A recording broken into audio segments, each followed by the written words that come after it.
অনেক স্বাদের, অনেক মজা। ছোট একটু মাছের ডিম ছিল, তাই আমি দিয়ে দিয়েছি, তুলে ফেলে দিয়েছি। এই যে, আর আস্তে আস্তে ভেজে নিতে হবে।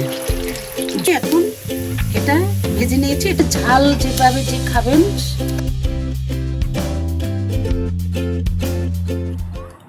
বিসমিল্লাহির রহমানির রহিম। আসসালামু আলাইকুম। আমি এখন দুটো করলা নিয়েছি। সে করলা ইলিশ মাছের ডিম দিয়ে আমি পুর ভরে নেব। করলার ভিতরে এই যে আমি একটা ছিদ্র করে বিচিগুলো ফেলে দিয়েছি, এই যে। আর এখন আর একটা আপনাদের সামনেই করে দেখাবো। এইভাবে যে ছিদ্র থেকে বের করে নেব।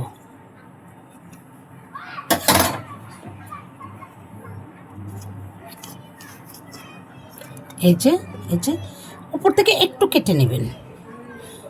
একটু কেটে নিয়ে ভিতরে এরকম করে করে এভাবে বের করে ফেলবেন।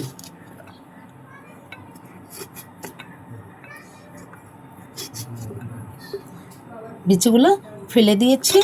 এখন আমি এই যে দেখেন দুটারই একদম ছিদ্রটা হয়ে গেছে, ভিতরে আঠিগুলো বের হয়ে গেছে, এখন ফাঁকা হয়ে গেছে। সাথেই থাকুন। তেল দিয়ে দিচ্ছি।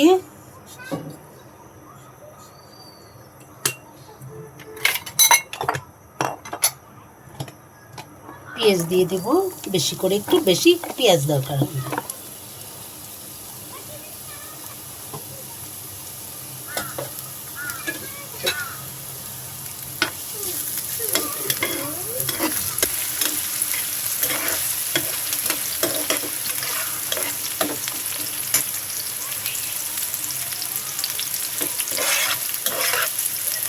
এটা সোনালি কালার হয়ে গেলে, পেঁয়াজের কালার গোল্ডেন হয়ে গেলে আমি ডিম দিয়ে দেবো, মাছের ডিম দিয়ে দেবো। ছোট একটু মাছের ডিম ছিল, তাই আমি দিয়ে দিয়েছি। এই যে এগুলো একদম ভেঙে নেব।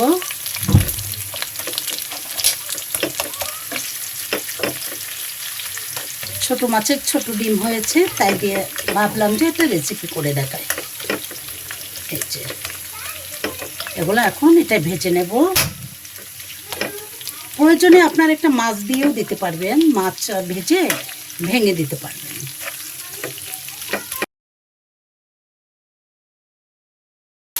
এখন এটার সাথে ভেজে নেব। এখন অন্যান্য মশলা দেব। আমি আজকে বেশি কোনো আদা জিরে দেবো না, কারণ আদা জিরে দিলে এটার কোনো ফ্লেভারটা থাকবে না। তাই আমি ইলিশ মাছে কোনো আদা জিরা রসুন দেব না। একটু হলুদ গুঁড়ো দিয়ে দিয়েছি। একটু মরিচ গুঁড়াটা বেশি দিবেন, আর অল্প একটু মরিচ দিবেন, আর কাঁচা মরিচ কেটে দিবেন। হালকা একটু ধনে গুঁড়া দিচ্ছি, আর কিচ্ছু দেব না আমি।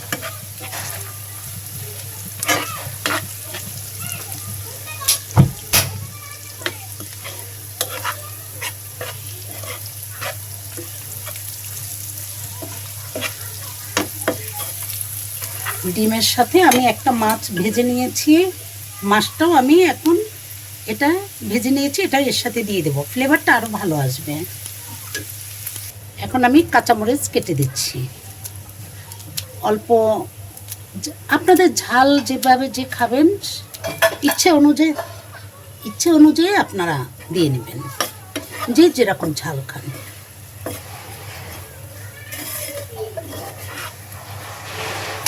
আমি হালকা একটু পানি দিয়ে নেব। আমি হালকা একটু পানি দিয়েছি। এটাকে আমি একদম ভেজে শুকনো করে ফেলবো।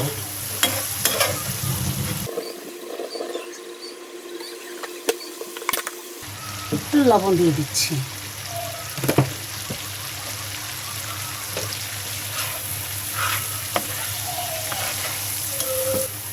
এক পিস মাছ আমি বেছে দিয়েছি।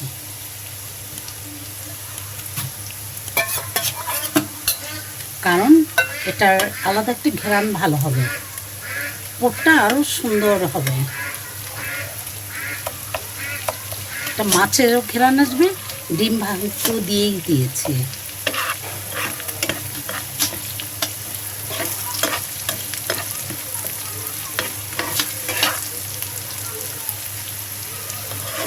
প্রায় হয়ে আসছে। আপনারা প্রয়োজনে মাছ দিয়েও খেতে পারবেন, মাছ, ডিম, খালি ডিম এটা দিয়েও খেতে পারবেন। আসলে রান্না একটা শিল্প, রান্না একটা মানসিক ব্যাপার। আপনার ইচ্ছা অনুযায়ী আপনি যেভাবে রান্না করবেন, যেটা দিয়ে রান্না করবেন সেটাই সুন্দর, কিন্তু আপনার রান্নার মনোযোগ থাকতে হবে, না হলে কখনোই রান্না সুন্দর হয় না। এটাই হচ্ছে মেন কথা।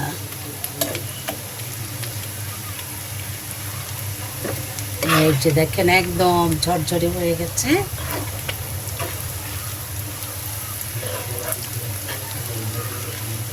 এখন পুরটা রেডি হয়ে গেছে।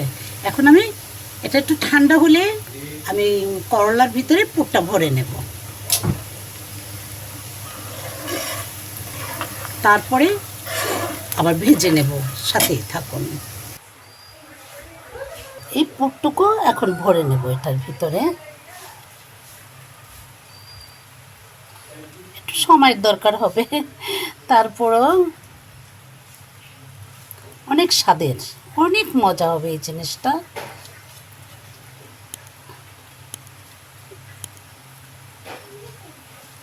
এভাবে দুটাই ভরে নেবেন।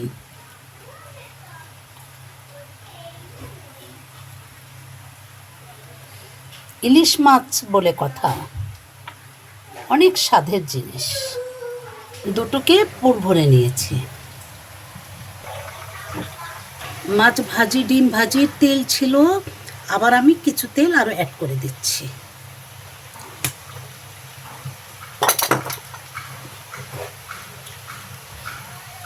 তেলটা গরম হয়ে গেছে, পুর ভরা করলাটা আমি দিয়ে দিয়েছি।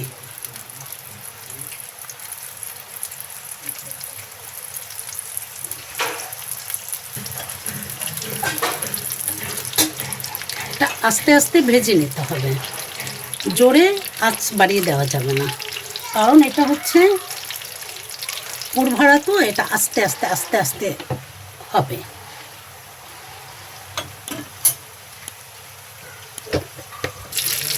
একটু অল্প লবণ দিয়ে দিচ্ছি, এটার ভিতরে দিলে সব জায়গায় লেগে যাবে, তখন করলাটা নরম হবে।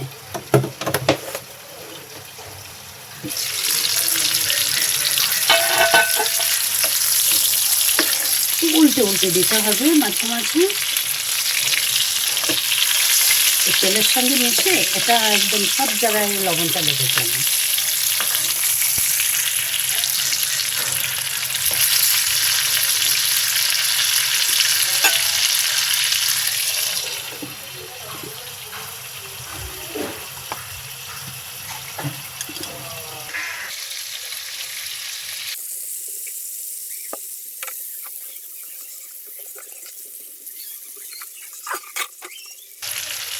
হালকা একটু পানিও দিতে পারবেন, কোনো অসুবিধা নেই, একটু সিদ্ধটা তাড়াতাড়ি হয়ে যাবে।